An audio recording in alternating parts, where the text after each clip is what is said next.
Hello everyone and welcome back to my YouTube channel with another informative and useful video.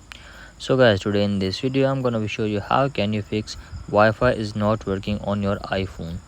So guys, if you are facing this problem that your Wi-Fi is not connecting on your device, so guys, in this way I'm gonna show you how can you fix this issue. So let's start our video without wasting any time. So guys, first of all you have to just simply force restart your device for one time. So guys, for that you have to press and release the volume up and volume down and keep holding the power button until Apple logo appears. So guys, do this and after that check if your problem is fixed or not.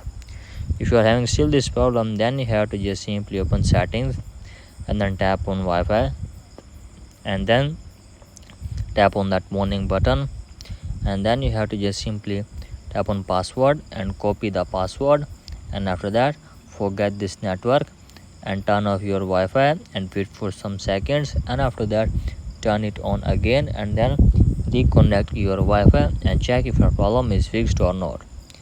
If still having this problem, then you have to just simply make sure that there is not connected any of the VPN. After that tap on general and then tap on software update and make sure that you are using the updated version of iOS. If you don't have updated version, then update it first and check if your problem is fixed or not.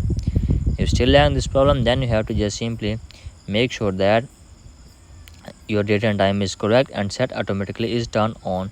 If it is turn it off, then you have to just simply turn it on and then tap on transfer reset iPhone and then tap on reset and reset your network setting for one time. So guys, do this and after that hopefully your problem will be fixed. So in this way you can easily fix your problem. So that's it for today's video. Hope this video helped you. If the video helped you, then please subscribe to my YouTube channel as well. Thank you.